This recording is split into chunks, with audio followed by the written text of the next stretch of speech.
ఆనాడు తెలంగాణ ఉద్యమానికి ఇచ్చిన శీర్షిక నీళ్లు, నిధులు, నియామకాలు. ఇవాళ రేవంత్ రెడ్డి గారు కూడా అదే పాటిస్తున్నారు.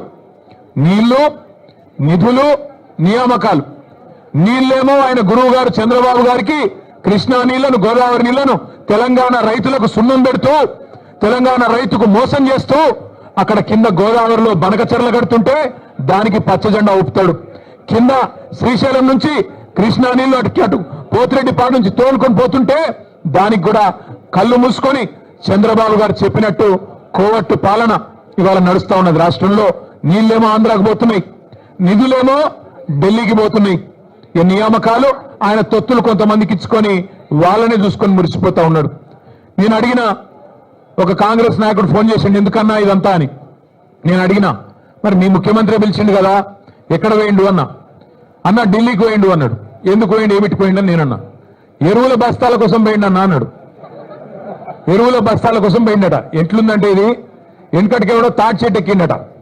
ఎందుకు ఎక్కిన తాటి చెట్టు అంటే దూడకు గడ్డి కోసం ఎక్కిన అన్నాడట. రేవంత్ రెడ్డి ఎరువుల బస్తాల కోసం పోయినట్టు ఎవరైనా నమ్ముతారా రాష్ట్రంలో? రేవంత్ రెడ్డి ఏ బస్తాలు తీసుకొని పోయిండో ఢిల్లీకి అందరికీ తెలుసు. రేవంత్ రెడ్డి వాళ్ళ ఢిల్లీ బాసులకు, కేంద్రంలో ఉండే పెద్దలకు ఏ బస్తాలు మోస్తాడో, ఏ బస్తాలు మోసి ఇవాళ ఆ పదవి కాపాడుకుంటున్నాడో రాష్ట్రంలో చిన్నపిల్లలకు కూడా తెలుసు. మనోళ్ళు సోషల్ మీడియాలో మా తమ్ముళ్ళు చెల్లెళ్ళు మంచిగా ముద్దు పేరు పెట్టిండ్రు. పే సీఎం అంటే పేమెంట్ కోటాలో తెచ్చుకున్న సీఎం పదవిని ఎప్పటికప్పుడు పేమెంట్లు ఇచ్చుకుంటూ కాపాడుకునే బాపత తప్ప నీకు రాష్ట్రంలో రైతుల మీద ప్రేమ లేదు, రాష్ట్రంలో గిరిజనుల మీద ప్రేమ లేదు, దళితుల మీద ప్రేమ లేదు, 42% రిజర్వేషన్ ఇస్తానని నువ్వు మోసం చేసిన బలహీన వర్గాల బిడ్డల మీద ప్రేమ లేదు, 2500 రూపాయలు ఇస్తానని నువ్వు మోసం చేసిన ఆడబిడ్డల మీద కనీస గౌరవం లేదు. ఇట్లా చెప్పుకుంటూ పోతే ఒక్కటంటే ఒక్క విషయంలో కూడా ఈ ముఖ్యమంత్రి గారు ఇప్పటివరకు సఫలం కాలేదు.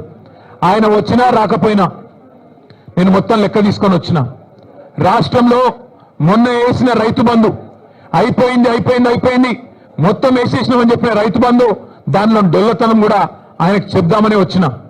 స్వయంగా రేవంత్ రెడ్డి నియోజకవర్గం కొడంగల్లో, స్వయంగా ముఖ్యమంత్రి ప్రాతినిధ్యం వహిస్తున్న కొడంగల్ నియోజకవర్గంలో ఇదో రైతు బంధు రాని రైతుల సంఖ్య, మొన్న వేసిన రైతు బంధు 670 మంది రైతుల పేర్లు, వివరాలు, అడ్రస్లు, ఫోన్ నంబర్లతో సహా తీసుకొని మరీ వచ్చిన.